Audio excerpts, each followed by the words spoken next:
Around 300 go-karts from all over the nation will have their work cut out in the slippery conditions at the Cameron Park track if today's first practice session is any guide.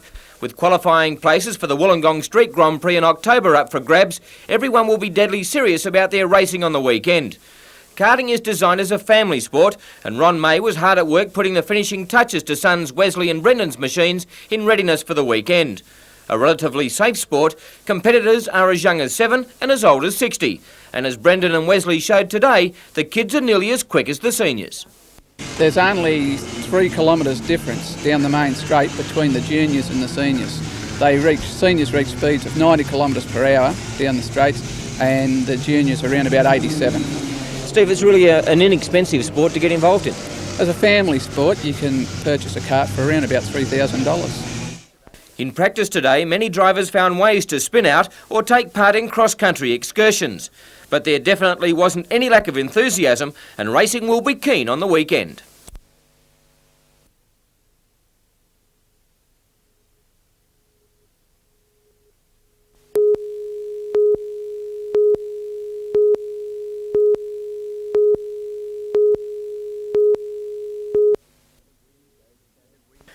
Two weeks ago, the sound of steam trains and jazz music brought many of these people together. Tonight they were united in remembrance. The 3801 steam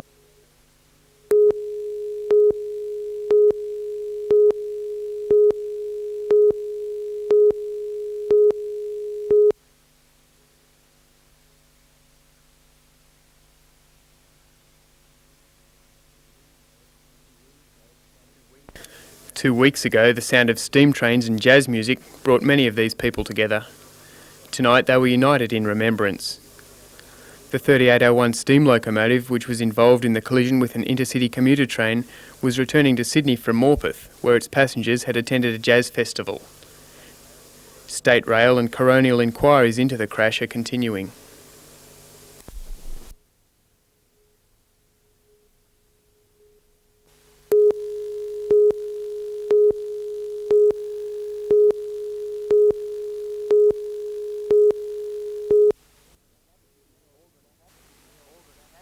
More than happy to be held at gunpoint, around 100 collectors, some from interstate, came to barter for the rare firearms. At 280, you've got a long way to go yet. Yeah, at $280 bid now, it's dirt cheap. At 280, at 280, you're all looking on for this fine collector's piece at 280. Yours, sir, number 102. So you'll be gunning for a few bargains today? Well, I'm always interested in a bargain, yeah. Not so cheap, this sharp plains rifle. For around $1,500, collectors can relive the days of Buffalo Bill in America's Wild West. Only 50 of these rifles exist in Australia. Or for $5,000, this Colt Dragoon revolver dating back to 1850. A proud possession of the likes of Ben Hall or Captain Thunderbolt. The weapons belonged to Malcolm Denton. A collector for 35 years, Malcolm had stored his guns at the Maitland Jail Museum.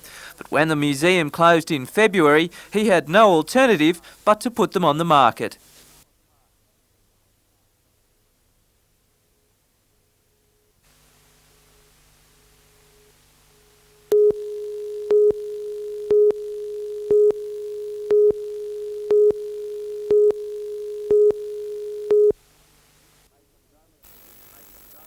Maitland's only commuter service, Yanda Airlines, was told yesterday to immediately stop operating out of Rutherford.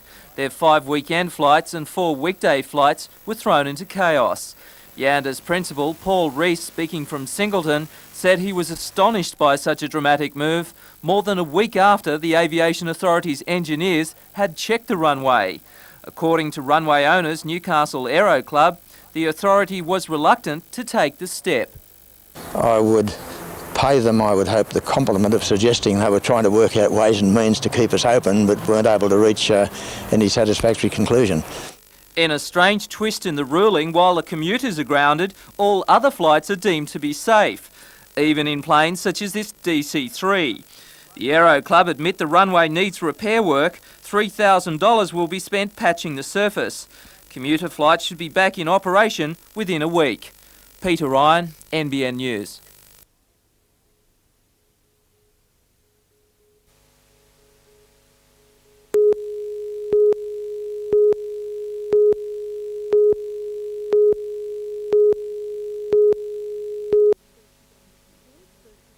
Police first began looking into alleged fraud of earthquake relief funds last month. Since then, the authorities have uncovered suspected false claims with a total value of $40,000. The people have claimed for their home being destroyed, property they've lost in the destruction of their house, where in fact we can prove they didn't live there, or if they did, the damage to the premises was minimal and the property was not destroyed. Before the court today, 28-year-old Yvonne Margaret Towers, co-defendant Clinton Dale Mabry did not appear due to ill health. Each is charged with obtaining financial benefit by deception. Police allege the pair told the Disaster Welfare Centre their Hamilton flat and all their possessions were destroyed in the earthquake. They were given more than $15,000 worth of assistance, but later inquiries revealed the flat sustained only minor damage. Ms Towers appeared in court today without legal representation. She told Magistrate Colin Elliott she was waiting for advice from the Aboriginal Legal Service in Sydney. On the application of the police prosecutor, the magistrate granted a 6-week adjournment, with bail continuing until July 2nd. Leslie Robinson for NBN News.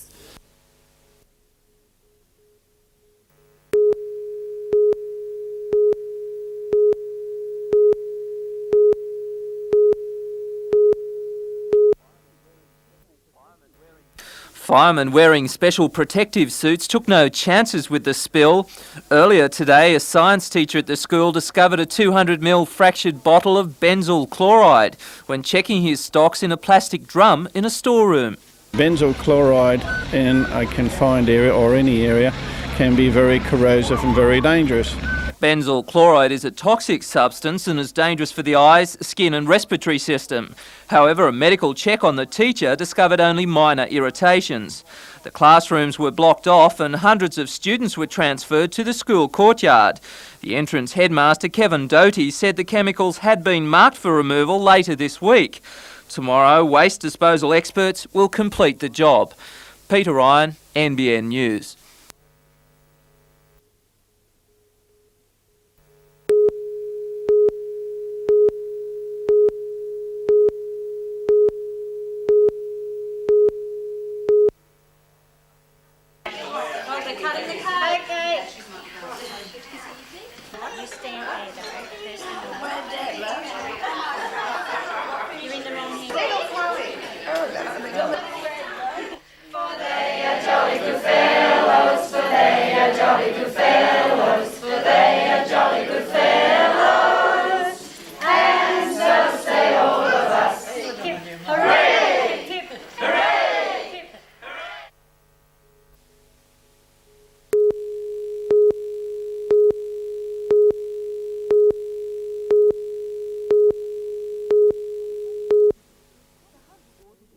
The Hunter Water Board would probably prefer that Wickham and Maryville were never settled, situated as they are below the king tide mark.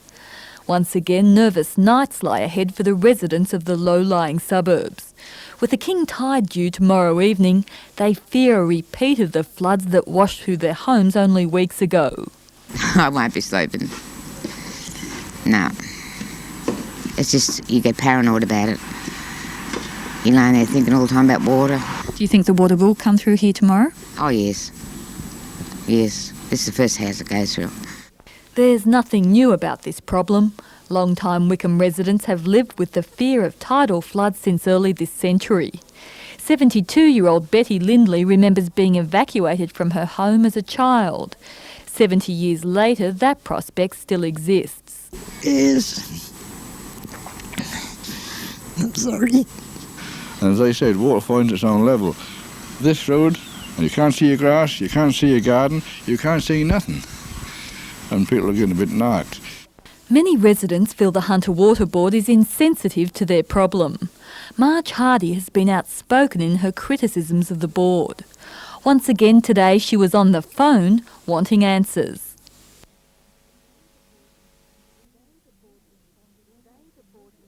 Today the board responded almost immediately to Mrs Hardy's concerns. Even so, the news wasn't encouraging. The house is wrecked.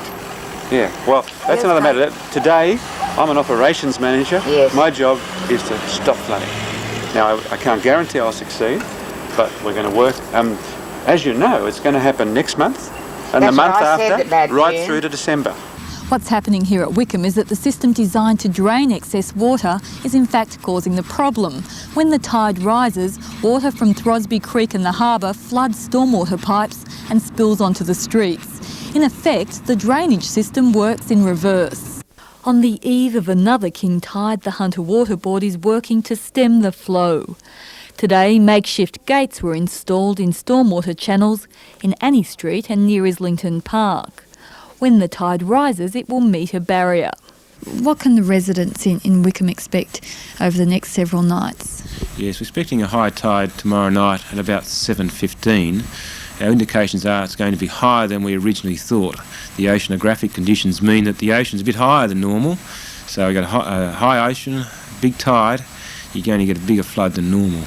Residents, I think, will see a dramatic improvement in what it was last time. We're going to make sure the gates work, the blockages in the channels work, and if we keep our fingers crossed and it doesn't rain, the problem should be significantly less than what it was in the past. But what if it does rain? If it rains, we're in trouble. Basically, if you've got flows from both sides of your gates, basically means you end up with water in the streets and in the houses. So if it rains, and we can't do much about it. So you're not really in a position to give any assurance that there won't be problems over the next few nights? We'll give assurance on the basis of hopefully controlling the tidal flows, but to the extent you get rain or the systems we've got in place fail, then there will be still some flooding in the streets. In the event of a sudden downpour, the blocked drains would increase the risk of flooding. The plugs would then have to be removed. Clearly, there's a degree of either luck or divine intervention involved over the next few nights. We've all got our fingers crossed around here that it doesn't rain tomorrow night. Only praying that it don't happen. Do you think prayers are enough? Oh yeah, they help sometimes.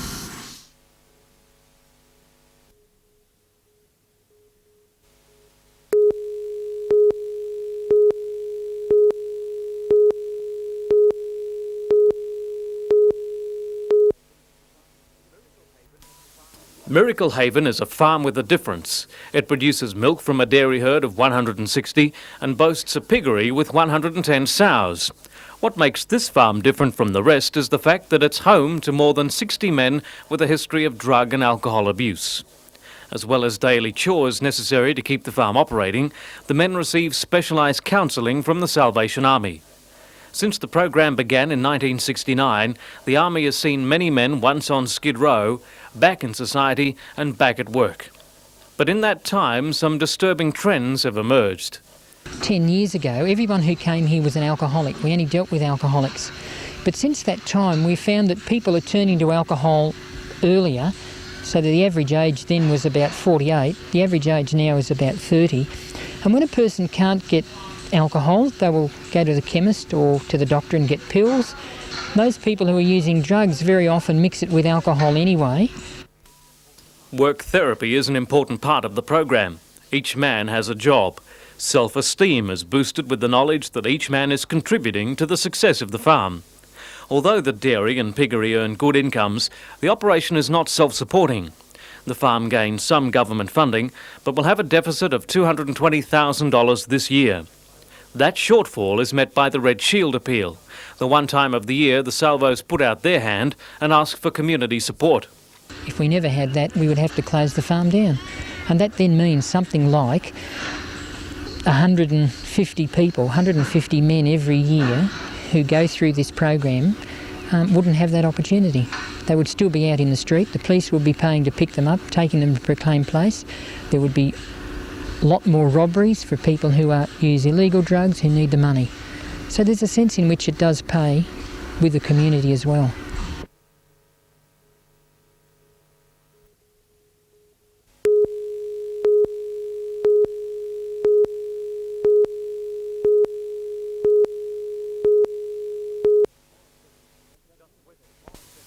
Just west of Morisset is this telling intersection.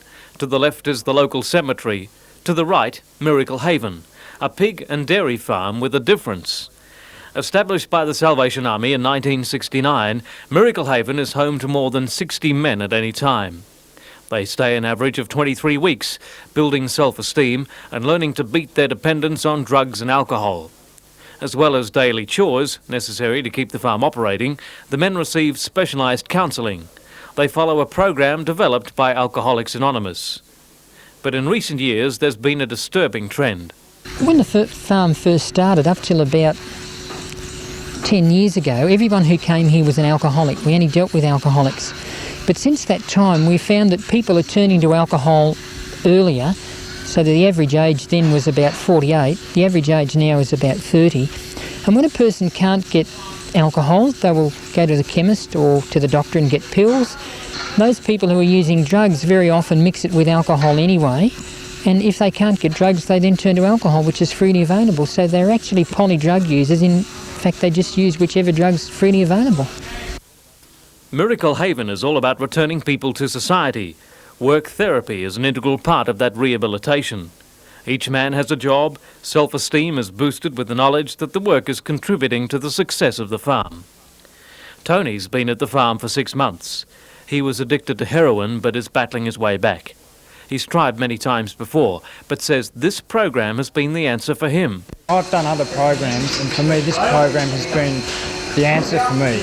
I feel that it's helped me in all areas of my life. It's helped me in my self-esteem. I still have problems with it, but it's getting better. And that's the thing, you know, I can see hope through this program. Graham has tried everything from heroin to speed.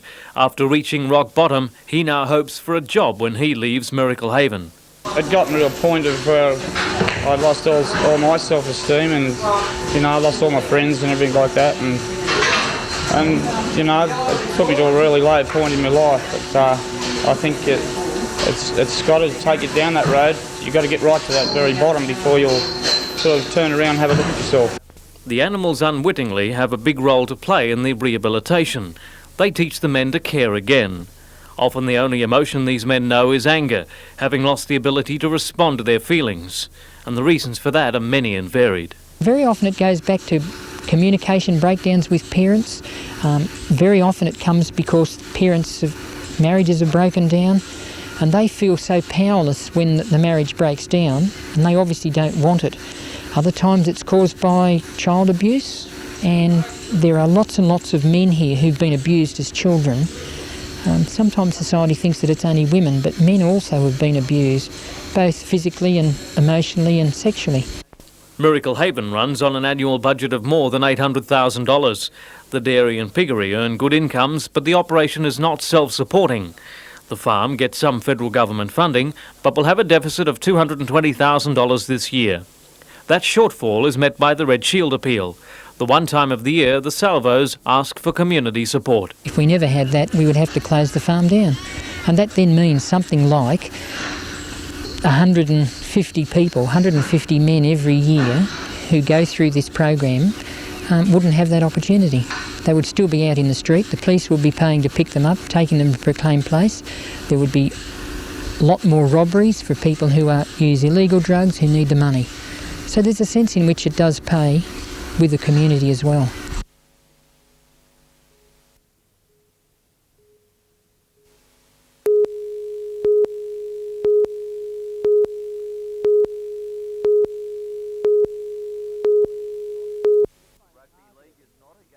Rugby league is not a game for the faint-hearted. The Newcastle Knights play it as hard as anybody, but it seems they're not adverse to a little pampering. We might be rough and tough, but we like to smell good. A range of perfumes, shampoos, bubble baths and deodorants will be marketed under the Knights banner. The club will take 10% of profits, expected to be around $100,000 in the first year. And with the Knights' great name in the Hunter Valley, we thought we're going like a rocket, we may as well smell like a rose. The concept began last year with the Australian Football League. 5 teams advertised the products in Victoria. The Knights are the first in the Winfield Cup. St George will follow next month. Unfortunately, we don't have smell-o-vision, but I can tell you it smells a whole lot better than a footballer's change room. And it definitely smells better than sticking your head in a scrum or having to get too close to an overworked prop forward. What do you think about the image of rugby league? Is this going to affect it at all? I wouldn't think so. They're going to be macho men, I suppose, right throughout time. And let's hope that macho men of 1990 do squirt under the arms and put a bit of stuff behind the ears occasionally for the ladies. I wouldn't leave home without this cologne.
Goes right.